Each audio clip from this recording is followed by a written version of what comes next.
Praise లేడండి. అందరికి వందనాలు. బాగున్నారా? చాలా సంతోషం ఈ విధంగా కలుసుకోవడానికి దేవుడు తన కృపను అనుగ్రహించాడు. ఈరోజు మనము యేసు ప్రభు వారి శిలువ మీద పలికిన రెండవ మాట గురించి చూద్దాం. పరిశుద్ధ లేఖనాల నుంచి లూకా సువార్త 23 అధ్యాయం 43 వచనం. లూకా 23:43. అందుకైన వానితో, నేడు నువ్వు నాతో కూడా పరదేశంలో ఉందివని నిశ్చయముగా నీతో చెప్పుచున్నాను. ఇది యేసుక్రీస్తు వారు శిలువ మీద పలికిన రెండవ మాటగా మనం చూస్తూ ఉన్నాం. అయితే యేసుక్రీస్తు వారు ఈ మాటని కృపా మాట అంటూ ఉంటారు. అయితే ఈ మాట యేసుక్రీస్తు వారు పలుకుతున్నప్పుడు ఆయన పరిస్థితి ఎలా ఉందంటే, యేసు ప్రభు వారిని ఉదయం 9 గంటలకు సిలువ వేశారు. అంతకుముందు దాదాపు ఆయన్ని చిత్రహింసలు పెట్టారు, శరీరం అంతా గాయాలైన. అలాంటి సమయంలో యేసయ్యని ఆ యొక్క సిలువకు కొట్టిన కొద్దిసేపు తర్వాత, మొదటి మాట మాట్లాడిన తర్వాత కొద్దిసేపు అయిన తర్వాత అక్కడ జరుగుతున్న పరిస్థితులు బట్టి కింద ఉన్న వారు ఇష్టమున్నట్టు వాగుతుండగా ఆయనతో పాటు ఇద్దరు దొంగల్ని సిలువ వేశారు. ఒకటి పేరు డిస్మస్, రెండోవాడి పేరు గెస్తోస్. ఇద్దరు దొంగల్ని వారు దొంగతనం చేసే కారణంగా యేసు ప్రభుతో సిలువ వేశారు. అలాంటి పరిస్థితుల్లో యేసు ప్రభు దొంగలతో పాటు ఆయన సిలువ వేయబడ్డాడు. ఆయన పరిస్థితి అసలు మాట్లాడలేని పరిస్థితి. ఎందుకంటే శరీరం అంతా ఆల్రెడీ నల్లగొట్టబడింది. ఈ దొంగలు మాట్లాడగలుగుతారు, ఎందుకంటే వాళ్ళు ఫ్రెష్ బాడీతో వాళ్ళు సిలువ వేయబడ్డారు. కానీ యేసయ్య అలా కాదు. దాదాపు అప్పటికి అంటే గెత్సెమనే తోటలో రాత్రి 12 గంటలకు పట్టుకున్న కానించి 11 గంటలు పట్టుకున్న కాంచి తర్వాత రోజు ఉదయం 9 గంటల వరకు ఆ ఒక నీరు చొక్క ఇవ్వలేదు. భయంకరంగా కొట్టారు, హింసించారు. ఆయన రక్తము భయంకరంగా కారింది. ఆ శరీరం అంతా నుజ్జునుజ్జుగా చేయబడింది. అలాంటి సమయంలో యేసుక్రీస్తు వారు శిలువ మీద మాట్లాడలేని పరిస్థితిలో ఉన్నాడు. ఆయన అసలు మాట రాదు, ఎందుకంటే ఆయన శరీరం అంతా నీరసం అయిపోయింది.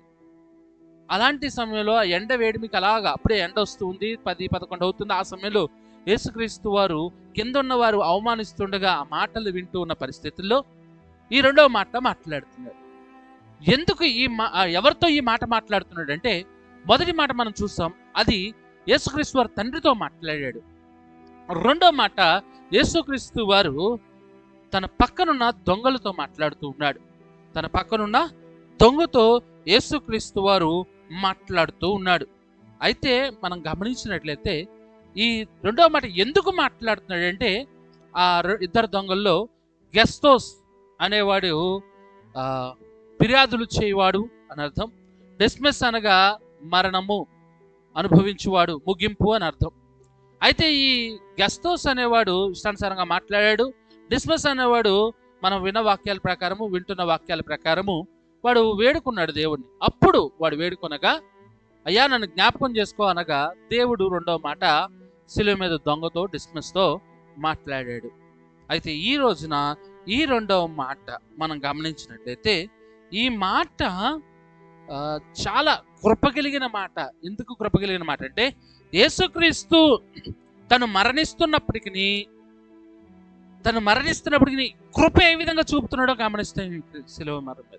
శిలువలో మరణిస్తున్నప్పటికీ తన పక్కన ఉన్న ఒక దొంగ ఆయన వేడుకొనగా ఎలా క్షమించాడో మనం ఈరోజు వినబోతున్నాం. అయితే కృప మాట, దేవుడు కృప చూపించేవాడు అని మనకి ఈ మాట ద్వారా మనము కొన్ని విషయాలు తెలుసుకోబోతూ ఉన్నాం. అయితే కృప మనకు లభించాలి అంటే కృప ద్వారానే రక్షణ లభిస్తుంది. కృప దేవుని దగ్గర ఉన్నది, ఆయన కృపామయుడే ఉన్నాడు. ఆ కృప ద్వారానే మనకి రక్షణ లభిస్తుంది. కాబట్టి కృపను మనం ఎలాగా సంపాదించుకోవాలి? ఆ యొక్క డిస్మస్ అనే దొంగ, కుడివైపు ఆ యొక్క దొంగ ఏ విధంగా కృపను పొందుకున్నాడు, మనం ఈ లోకంలో ఎలా కృపను పొందుకోవాలి అనే వాక్యాన్ని వినబోతున్నాం.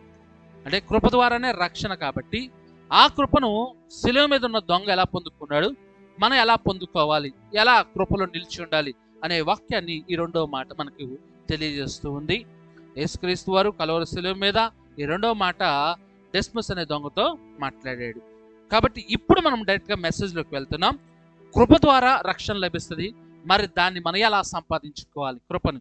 ఆ శిలువ మీద ఉన్న దొంగ ఎలా, డిస్మస్ అనే దొంగ ఎలా దాన్ని సంపాదించుకున్నాడు కృపని, మనం ఎలా సంపాదించుకున్న దానిలో నిలిచి ఉండాలి కృపలో అనే విషయాన్ని వినబోతున్నాం.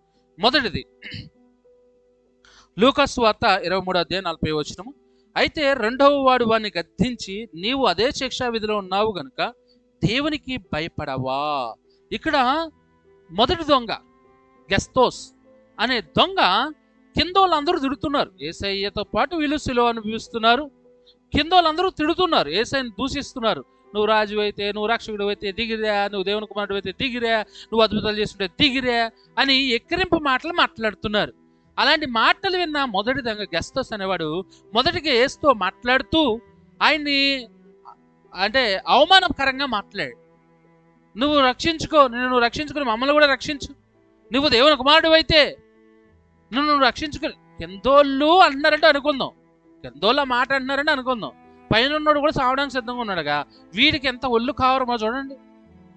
యేసు పక్కనే ఉన్నప్పటికీ ఈ గెస్తోస్ అనే దొంగను చూస్తే వాడు ఒళ్ళు కావరంతో యేసయ్యను అవమానిస్తున్నాడు. కిందోడికి మరణశిక్ష లేదు కాబట్టి వాడు ఏమన్నా అంటాడు, వీడు అదే మరణశిక్షలో ఉండి చస్తూ కూడా ఒళ్ళు కొవ్వెక్కిన మాటలు మాట్లాడుతున్నాడు. ఏమని అంటాడంటే, నువ్వైతే దిగు, మమ్మల్ని రక్షించు, నువ్వు దేవునికి మాట్లాడితే నిన్ను రక్షించుకుని మమ్మల్ని కూడా రక్షించు. ఎందుకు రక్షించాలి నేను చెప్పు?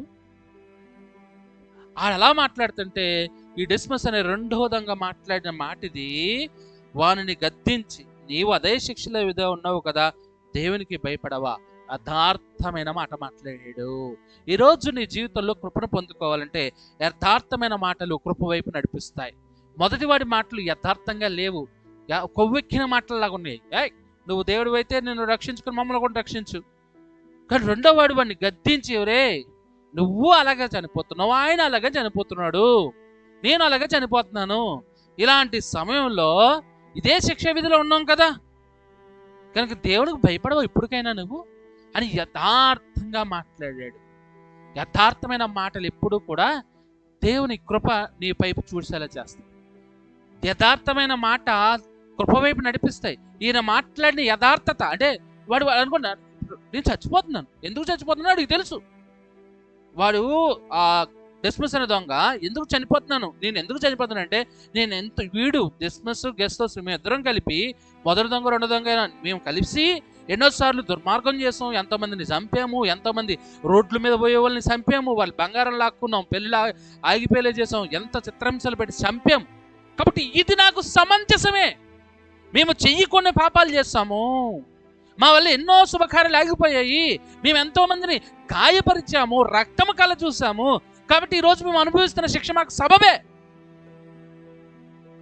మేము ఈయన కూడా అందులోనే ఉన్నాడు కాబట్టి ఇప్పటికీ కూడా దేవునికి భయపడవా, దేవుడు అనేవాడు ఒకడు ఉన్నాడు, ఎక్కడితో అయిపోలా అని యథార్థమైన మాటలు మనసులోంచి వచ్చేయండి. యథార్థమైన మాటలు నిన్ను కృప వైపు నడిపిస్తాయి. యథార్థంగా మాట్లాడితే కృప నీకు కనబడుతుంది. ఒకవేళ యేసుక్రీస్తే అప్పటికప్పుడు శిలువ మీద దిగాలనుకున్నాడు అనుకో, ఈ కొవ్విక్లోని దింపుతాడు, వీడిని దింపుతాడు చెప్పండి. కాబట్టి యథార్థంగా మాట్లాడితే మనుషులుగా కూడా యథార్థంగా నువ్వు మాట్లాడితే కృప వస్తుంది. ఉన్నట్టు మాట్లాడితే ఇతరులు నీ పట్ల కృప కలిగి ఉంటారు. కృప వైపు నడుస్తావు అంటే, కృప వైపు నువ్వు నడవాలంటే, ఎవడైనా నిన్ను కృపతో నింపాలంటే, ఎవరైనా కృప నీ పట్ల చూపించాలంటే నువ్వు ఖచ్చితంగా యథార్థంగా మాట్లాడాలి. శిలువ మీద ఉన్నది ఉన్నట్లు మాట్లాడాడు. అవతలోడు కొవ్వెక్కిన మాటలు మాట్లాడుతున్నాడు గెస్తోస్ అనేవాడు. డిస్మస్ అనే దొంగ, అరే మనకి ఇది సమంజసమేరా, ఇది మనకి న్యాయమేరా, ఆయన గద్దిస్తున్నాడు, మనం ఎంతమందిని నాశనం చేస్తాం, ఇది మనకి సబబే, ఇది మనకు న్యాయమే, ఇదే శిక్షా విధిలో ఉన్నాంగా, మనము అదే శిక్షా విధిలో ఉన్నాం, మరి ఆయన ఎందుకు నువ్వు అలా చేస్తున్నావు అని మాట్లాడుతూ దేవునికి భయపడవా అని అడుగుతున్నాడు. అంటే తనలో ఒక భయం ఉంది, ఏంటంటే దేవుడు ఉన్నాడు, నేను ఇక్కడ దాకా ఎంతో చేశాను, ఇప్పుడు చచ్చిపోతున్నాను, ఇక సిలువ వేశారంటే దిగే చాయిస్ లేదు. సిలువ వేశారు, సిలువ శిక్ష అంటే ఇక దింపి వాడికి వాటర్ ఇవ్వడం, లేకపోతే దింపి బిర్యానీ పెట్టడం, దింపి ఊరు తీసుకెళ్ళి షికార్లు చేయించడం ఉండదు. వాడు సిలువ మీద సావాలి, సావకపోతే అక్కడ భూకంపం కలగా వాళ్ళు ఇంకా మరణించలేదు కాబట్టి వారు 2 కాళ్ళు మోకాళ్ళు ఎరగొట్టారు. అంటే సిలువ వేసిన వాడు ఖచ్చితంగా చచ్చిపోవాల్సిందే, దిగే అవకాశం లేదు, ఎన్ని రోజులకైనా కొట్టుకుని సావాలి. ఓకే, మనం మొదటి చూసాం, కృప నీ జీవితంలోకి రావాలంటే యథార్థమైన మాటలు మాట్లాడాలి. యేసుక్రీస్తు వారు ఆ దొంగ వైపు, డిస్మస్ వైపు చూడగలిగే అవకాశం ఏంటంటే, వాడు మాట్లాడిన మొదటి మాట యథార్థంగా ఉన్నట్లుగా మాట్లాడు. మరి మనం చచ్చిపోతున్నాం, ఇప్పుడు ఎవరి మీద అడితే ఏం లాభంరా, ఇప్పటికైనా దేవుడికి భయపడవా అని క్యాజువల్గా అన్నాడు. రెండవ విషయం చూద్దాం, అంటే యథార్థంగా మాట్లాడితే మన అడుగులు కృప వైపు పడతాయి, దేవుడు మన వైపు చూసేలాగా ఉంటాయి. యేసు ఆ పరిస్థితులు చూసుంటాడు, ఎందుకంటే వాడు మాట్లాడే మాట యథార్థంగా ఉంది. అంటే కింద ఎంతమంది ఇష్టానుసారంగా మాట్లాడుతున్నా వాడు దొంగ అయి ఉన్నప్పటికీ వాడి నోట్లు అట్లా రాలే, యథార్థంగా వచ్చినాయి ఆ మాట. రెండో విషయం, కృపను మనం పొందుకోవాలంటే మొదటిది యథార్థంగా నడిస్తే కృప వైపు, యథార్థంగా మాట్లాడితే కృప వైపు నడుస్తాం. రెండవది లూకా సువార్త 23:42 లూకా 23:42 ఆయనను చూచి యేసు నీవు నీ రాజ్యములకు వచ్చినప్పుడు నన్ను జ్ఞాపకం చేసుకున్నామని. రెండోదండి, ప్రార్థన ద్వారానే కృపకు ద్వారం తెరుచుకుంటుంది. ప్రార్థన ద్వారానే కృపకు ద్వారం తెరవబడుతుంది. నీ ముందున్న కృపా ద్వారం తెరవబడాలంటే ఖచ్చితంగా నువ్వు ప్రార్థన చేయాలి. నీ ముందున్న కృప ద్వారం తెరుచుకోవాలంటే ప్రార్థనను తాళం చేయి నీ దగ్గర ఉండాలి. ఈ శిలువ మీద దొంగ ప్రార్థన చేస్తున్నాడు, ఏమనంటే అయ్యా యేసు నీవు నీ రాజ్యంలోకి వచ్చినప్పుడు నన్ను జ్ఞాపకము చేసుకొనమని ప్రార్థన చేస్తున్నాడు దేవుని. అయ్యా నన్ను జ్ఞాపకం చేసుకో, నువ్వు రాజ్యంతో వస్తావు, అప్పుడు నన్ను జ్ఞాపకం చేసుకో. ఇక అంటే అక్కడ ప్రార్థన చేయాల్సిన ఆలోచన కూడా లేదు. ఎందుకో తెలుసా? చనిపోతున్నారండి. అలాంటి సమయంలో ఈ శిలువ మీద దొంగ దేవునికి ప్రార్థన చేస్తున్నాడు. అంటే ఆ సమయంలో తనను రక్షించగలిగేది ఒకే ఒక మార్గం. ఇద్దరు దొంగలు యేసు పక్కనే ఉన్నారండి. ఒక పక్కనే ఉన్నారు. ఒకడు ప్రార్థన అంటే ఎలా చేసాడు తెలుసా? నువ్వు రక్షించుకో, దేవుని కుమారుడు నన్ను కూడా రక్షించు, అది కూడా ప్రార్థన అనొచ్చు. అడుగుతున్నాడు కదా.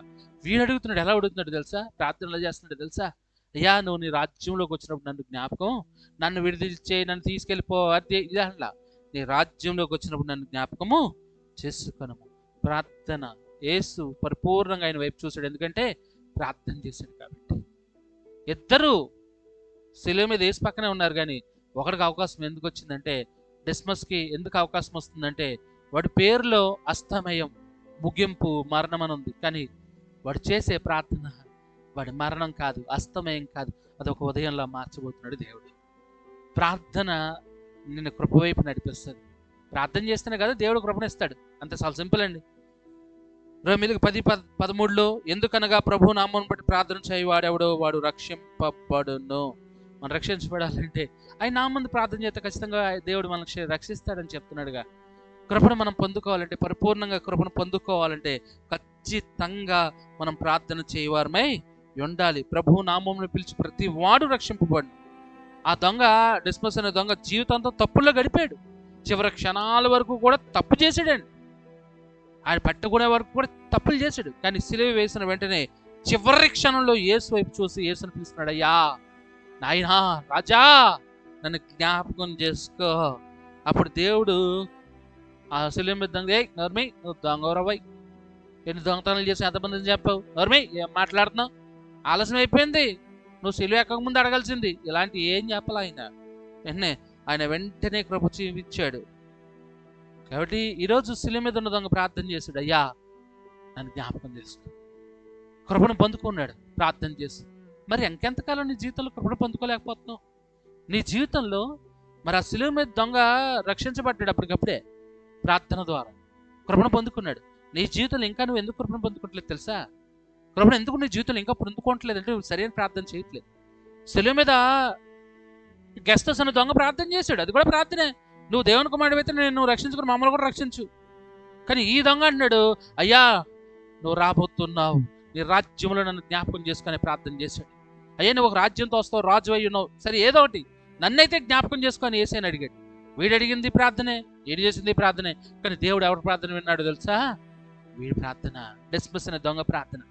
ఈరోజు దేవుడు నీ ప్రార్థన వినాలంటే ఆ ప్రార్థన సరైన విధానంగా చేసే విధానంలో ఉండాలి, ఆ ప్రార్థన సరైన క్రమంలో ఉండాలి. ఈ రోజున మనుషుల్లో ప్రార్థన తక్కువైపోతుంది. ప్రార్థన అంటే దేవునితో ఈ విషయాలు పరిపూర్ణంగా వర్ణవించుకోవడం. ఇదేమంటున్నాడు చూడండి, నువ్వు రక్షించుకుని నన్ను కూడా రక్షించు అంటాడు గెస్తోస్. అలా కాదు మన ప్రార్థన. నువ్వు దేవుడు అయితే నీ చర్చకు వస్తే నేను 6 వారాలు వస్తాయి, 7 వారాలు వస్తాయి, 21 వారాలు వస్తాయి, నాకు చెయ్యి, నువ్వు ఇది చెయ్యి, అది చెయ్యి, అది కాదు. నువ్వు దేవుని అడగడం కాదు, నాకు ఇది కావాలి ఇది కావాలి అడగడం కాదు. దేవా నన్ను జ్ఞాపకం చేసుకో, నాకేం కావాలో నీకు తెలుసు, నాకేం కావాలో నీకు తెలుసు, నాకు ఇవి చాలు. వీడికేమో శిలువ మీద దిగి ప్రాణంతో బతకాలని, వీడికేమో దేవుడితో ఉండాలని ఆలోచన.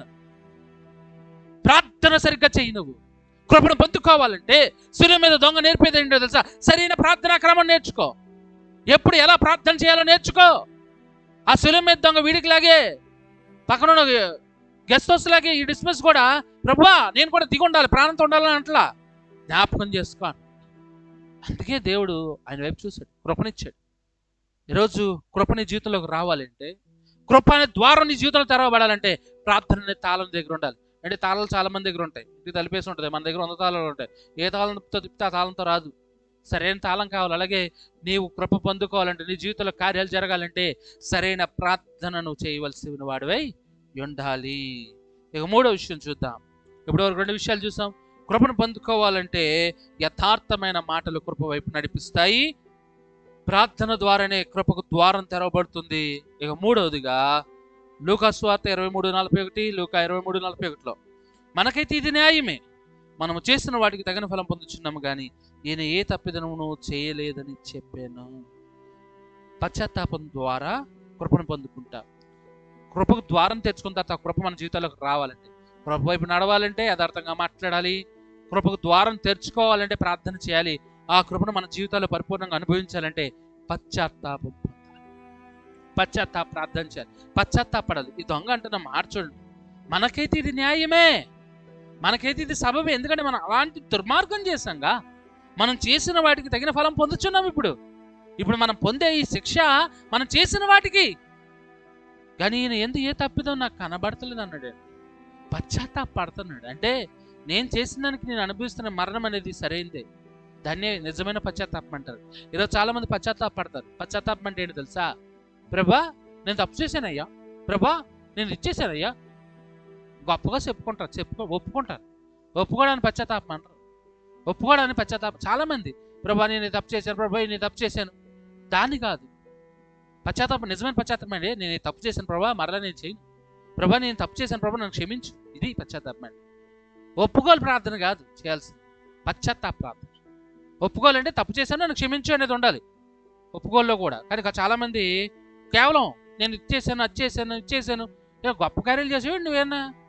చాలామంది ఎందుకో తెలియదు, నేను ఇచ్చేసాను ఎందుకు, ఇది చేశాను ప్రభా నన్ను క్షమించనే ప్రార్థన లేకుండా ఇచ్చేసాను చెప్పడం మంచిది కాదు. కానీ ఈ దొంగ అంటున్నాడు, డిస్మస్ అనే దొంగ ఏమని ప్రార్థన చేస్తున్నాడు అంటే, ఏమని మొరపెడుతున్నాడు, మాట్లాడుతున్నాడు ఆ సందర్భంలో అంటే, ఒరే మనం చేసిన దానికి ఇది కరెక్టేరా, మనం పొందుకున్నాంరా, కానీ ఈయనేం తప్పు చేయలేదురా, ఈయనేం చేయలేదురా, ఉత్తనే చనిపోతున్నాడు.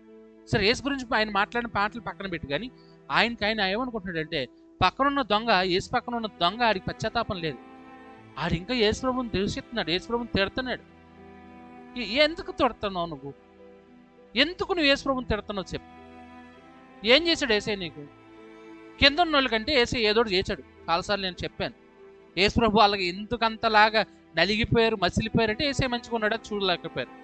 మరి శిలువ మీద ఉన్న గెస్ట్ హౌస్ నీకేమైంది, నువ్వు ఎందుకు యేసు ప్రభువుని తిడుతున్నావు?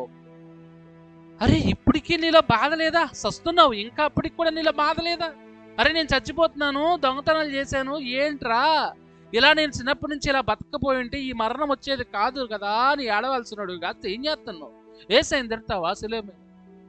చాలా మంది ఈరోజు ఇలాగే బతుకుతున్నారు, వాళ్ళకి అవసరం లేదు. ఈరోజు యూట్యూబ్ ఛానల్ పెట్టుకొని యేసయ్యని ఇష్టానుసారంగా తిడుతున్నారండి. వాడికి ఏం అవసరం, నీకేం అవసరం? బైబిల్లో ఒకడు ఎంత భయంకరమైన బూతులతో తిడుతూ ఉంటాడు, యేసుక్రీస్తుని మరియమ్మని ఇష్టానుసారంగా బూతులతో మాట్లాడతారు. వాళ్ళకి ఏం అవసరం, ఎందుకు? వీడికి ఏం అవసరం, ఏం లే. అందుకే వీళ్ళు కూడా ఏం అవసరం లే, ఉత్తి తిట్టాల. కానీ ఇంకో దొంగ అలా లేడండి. డిస్మిస్ అనేవాడు ప్రార్థన చేస్తున్నాడు, మొరపెట్టుకుంటున్నాడు, అయ్యా నాకు సబబే, చిన్నప్పటి నుంచి నేను ఇలా పెరగకపోయి ఉంటే ఇలా అయ్యేవాడు కాదు, ఎన్నో పాపాలు చేసాం, ఎంతో మందిని చంపాం, ఎంతోమంది దుర్మార్గం చేసాం, ఇప్పుడు మేము అనిపిస్తుంది సరైందే మాకు అని పశ్చాత్తాపడతాడు. అంటే నేను చేసిన దానికి అనిపిస్తున్న ఈ మరణం నాకు సరైందని తను తెలుసుకుని అర్థం చేసుకుని పశ్చాత్తాపడతాడు. పశ్చాత్తాపం పరిపూర్ణంగా ఈ మాటల ద్వారా దేవుడు ఆయన పరిపూర్ణంగా చూశాడు. పరిపూర్ణంగా దేవుడు ఆయన వైపు చూడడానికి గల కారణం ఏంటంటే, ఆ దొంగ తన తప్పును ఒప్పుకుంటున్నాడు. మనం చేసిన పనులకు తగిన ఫలమును పొందుచున్నామని బైబిల్ చెప్పినట్లుగా ఆయన చేసిన దానికి నేను ఫలం పొందుకున్నాను, అతను నేను ఇలా చేయగలలేదు, తను సమర్థించుకోవట్లేదు, లేకపోతే ఇతరులను నిందించట్లేదు, తన పాపాన్ని ఒప్పుకొని పశ్చాత్తాపడుతున్నాడు. పాపాన్ని గుర్తించి హృదయాన్ని మారడమే నిజమైన పశ్చాత్తాపం. దేవుని వైపు తిరుగుతున్నాడు. నిజమైన పశ్చాత్తాపం లేకుండా రక్షణ రానే రాదు. ఇక 4వది చూద్దాం. లూకా 23:42 ఆయనను చూసి యేసు, నీవు నీ రాజ్యంలోకి వచ్చినప్పుడు నన్ను జ్ఞాపకం చేసుకున్నామని నేను. ఈ మాట ద్వారా విశ్వాసం ఉంటేనే కృప మనలో నిలిచి ఉంటుంది. వీడు శిలువ మీద దొంగ మొదటిగా మనం చూస్తే యథార్థంగా మాట్లాడాడు. యథార్థంగా అంటే ఉన్నట్లుగా మాట్లాడాడు. డిస్మస్ అనే దొంగ. రెండవసారి మనం చూస్తున్నాం వాడు ప్రార్థన చేస్తాడు దేవుడు. మూడోది చూస్తున్నాం అంటే అటు ఇటు జరిగినప్పటికీ జరిగిన సంఘటనలు. మూడోది చూస్తున్నాం ఆయన పశ్చాత్తాపడ్డాడు, డిస్మస్ అనే దొంగ. ఇక 4వదిగా విశ్వాసం చూపుతున్నాడు. విశ్వాసం ఉంటేనే కృపలో నిలిచి ఉంటాం. కృప మనకు అనుగ్రహించబడుతుంది. ఆ కృపలో నువ్వు నిలిచి ఉండాలంటే విశ్వాసం కలిగి ఉండాలి. విశ్వాసం కలిగి ఉండాలి అంటే నువ్వు దేవుడిని నమ్మాలి. వాడు నమ్మాడు. డిస్మిస్ అనే దొంగ ఏమని నమ్మాడంటే ఆయనకు రాజ్యం ఉంది, ఆయన మరలా వస్తాడు, అప్పుడు ఖచ్చితంగా నేను జ్ఞాపకం చేసుకుంటాను. నువ్వు దేవుడిని నమ్మాలి. ఈ యువతల పక్క ఉన్న దొంగ నమ్మట్లా. ఫస్ట్ నుంచి డిస్మిస్ అనే దొంగ మాట్లాడే మాటలు రెండో దొంగ అన్నారు. ఈ రెండో దొంగ మాట్లాడిన ప్రతి మాట కూడా ఎలా ఉందంటే ఫస్ట్ నుంచి కూడా అంటే ఆయన మాట్లాడిన మొదటి మాట నుంచి కూడా అంటే డిస్మిస్ అనే దొంగ మాట్లాడిన ప్రతి మాట నుంచి కూడా మనం గమనిస్తే ఫస్ట్ నుంచి ఆయన మాట్లాడిన ఈయన ఏంది ఏ తప్పు లేదన్నాడు. తర్వాత ముందుకెళ్ళేసరికి ఇది మనం అనుభవిస్తున్న సరైందే, కానీ ఈయన సరైంది కాదన్నాడు. ఇంకా ఆయనకు ఒక రాజ్యం ఉందని నమ్ముతున్నాడు. ఆయనకి ప్రార్థన చేస్తుంది జ్ఞాపకం చేసుకోమని. అంటే ఆయన ఏమై ఉన్నాడో దొంగ నమ్మాడు, కానీ యువతల దొంగ అలా నమ్మలా. ఈయన ఏదో ఉన్నాడులే, ఏదో దిగితే మనం కూడా దిగుదాంలే అన్నట్టున్నాడు. కానీ యువతల వ్యక్తి విశ్వాసంతో నమ్ముతున్నాడు. సెలవు దగ్గర ఇద్దరు ఉన్నారండి. ఒకడికి రక్షణ వచ్చింది, ఒకడు ఎందుకు కోల్పోయాడంటే నమ్మలేదు. ఈయన నమ్మాడు, విశ్వాసం ఉంచాడు. ఏంటంటే వీళ్ళందరూ తిడుతున్నారు, వీళ్ళు చుట్టూ ఉన్న వాళ్ళు ఉమ్ములుస్తున్నారు, కానీ ఈయన అది కాదు. ఈయన ఖచ్చితంగా అది కాదు. ఎందుకంటే మొదటి మాటతో బుర్ర వెలిగిపోయింది ఈయనకి. మొదటి మాటతోనే బుర్ర పగిలిపోయింది. ఎందుకంటే ఆ సమయంలో ఈ సిలివేసిన పైన ఉన్నాడు ఇష్టమైన బూతులు తిడుతున్నారు, కానీ యేసయ్య మాత్రం అక్కడే వాళ్ళకి క్షమించమని ప్రార్థన చేశాడు. అప్పుడు అసలు పిచ్చెక్కిపోయాడు డిస్మిస్ అనే దొంగ. అందుకే ఈయనకు రాజ్యం ఉంది, దేవుడిని నమ్మాడండి. విశ్వాసంలో ఉంటేనే కృప మనలో నిలిచి ఉంటది. రోమి 10:9-10 రోమిలకు రాసిన పత్రిక 10:9-10 అదేమనగా యేసు ప్రభువుని నోటితో ఒప్పుకొని దేవుడు మృతుల నుండి ఆయన లేపినని హృదయం ముందు విశ్వసించినట్లను రక్షింపబడదు. ఎలా అనగా నీతి కలిగినట్లు మనుషులు హృదయంలో విశ్వసించును, రక్షణ కలిగినట్లు నోటితో ఒప్పుకొను. హృదయం ముందు నమ్మాడు, నోటితో ఒప్పుకుంటున్నాడు. ఈయనకు రాజ్యం ఉంది, ఈయన రాజు అయ్యున్నాడు. వీళ్ళందరూ చెప్పినట్లు కాదు, ఆయన రాజు అయ్యున్నాడు. ఖచ్చితంగా నేను ఆయన నన్ను జ్ఞాపకం చేసుకుంటాడని విశ్వాసం ఉంచి ఆయన వైపు చూశాడండి. ఆ దొంగ యేసును చూసి నమ్మాడంటే అంటే ఆయన అద్భుతకార్యాలు ఆశ్చర్యకార్యాలు అన్నీ చూసాడో తెలియదు, కానీ కేవలం ఆ సమయంలో ఆయనకు రాజ్యం ఉంది, ఈ మరణం తర్వాత అంతం కాదని నమ్మాడు. శిష్యులు కూడా నమ్మలా, కానీ ఆయన నమ్మాడు. నన్ను జ్ఞాపకం చేసుకోండి. దాని అర్థం ఏంటంటే ఈ మరణం తర్వాత ఇంకో జీవం ఉందని నేను నమ్ముతున్నాడు, విశ్వసిస్తున్నాడు అండి. అతను కేవలం ఒక మాట అంటున్నాడు, నన్ను జ్ఞాపకం చేసుకోన్న మాటకు అర్థం, ఒక చిన్న మాటకు అర్థం చాలా గొప్ప విశ్వాసం కలిగిన వాడిని. దేవుడు మాటలు పెద్దగా ప్రార్థన ఏమీ అక్కర్లేదు, నీ హృదయాన్ని దేవుడు చూస్తాడు. నువ్వు ఎంత విశ్వాసం నుంచో. శిష్యులు కూడా నమ్మలా, మరి కూడా నమ్మలా. శ్మశానాలకు వెళ్ళి ఆదివారం రోజు అత్తరు పొత్తకి వెళ్ళారు వీళ్ళందరూ. లేచాడంటే కూడా నమ్మలా, కానీ ఈయన నమ్ముతున్నాడు. అది విశ్వాసం. యేసు జరిగిస్తాడు, నమ్మాడు. ఆయన తిరిగి లేస్తాడు, ఇది మరణంతో అంతం కాదని నమ్మాడు, విశ్వసించాడు. విశ్వాసం ఉంటేనే కృపలో నిలిచి ఉంటావు. విశ్వాసం ఉంటేనే కృపలో నిలిచి ఉంటావు. అప్పుడు యేసయ్య కృపామయుడు, తప్పకుండా కృప చూపిస్తాడు. మనం చూస్తాం యథార్థమైన మాటలు కృప వైపు నడిపిస్తాయి. ప్రార్థన కృప ద్వారం తెరుచుకుంటుంది. పశ్చాత్తాపం కృపను పొందుకునేలా చేస్తుంది. విశ్వాసం కృపలో నిల్చుండేలా చేస్తుంది. యేసయ్య కృపమేడు, తప్పకుండా కృప చూపిస్తాడు. 5వ పాయింట్ లూకా 23:43 అందుకైనా వానితో నేడు నువ్వు నాతో కూడా పరదేశంలో ఉందని నిశ్చయముగా నీతో చెప్పుచున్నాను. ఆయన అన్నాడండి, రేపు చూద్దాం, ఎల్లుండి చూద్దాం, వచ్చే చూద్దాం అనలా. వానితో వెంటనే వాడి వైపు చూసి నేడు నీవు నాతో కూడా పరదేశంలో ఉంటావు, నిశ్చయముగా నీతో చెప్తున్నాను, నిశ్చయముగా నేడు నువ్వు నాతో కూడా పరదేశంలో ఉంటావు. అయిపోయిందండి. ఎంత కృప చూపాడంటే నాకు తెలిసి ఎవరికి లేదంట అంత కృప. ఎవరికా శిష్యులు కూడా ఎవరికి అనవల్ల, ఈడికి ఇచ్చారండి. ఈ డిస్మిస్ అనే దొంగకి దేవుడు ఇచ్చిన కృప అంటే బైబిల్లో గల గొప్ప కృప పొందినోడు ఎవడన్నా చెప్పమంటే నేను ఈ పేరు చెప్తే ఎందుకో తెలుసా? ఇక ఎవడు లేడల్లాగా డిస్మిస్ దొంగలాగా ఆ శిలువ మీద దొంగలకు ఎవడు లేడు. ఎందుకంటే అంత కృప ఎవడు పొందుకోలేదు లోకంలో. వెంటనే అడిగిన వెంటనే కొంతసేపట్లోనే యేసుక్రీస్తు వాడి వైపు చూసి, నేడు నీవు నాతో కూడా పరదేశంలో ఉంటావు, ఖచ్చితంగా ఉంటావు అన్నాడు యేసు. అసలు ఇంత కృప మనం ఆదికాండం నుంచి చూడొచ్చు, ఎవరికి దొరకల. గెస్తోస్ అనే డిస్మిస్ అనే దొంగ దొరికింది. దేవుడు కృపమయుడు, కృప చూపిస్తాడు.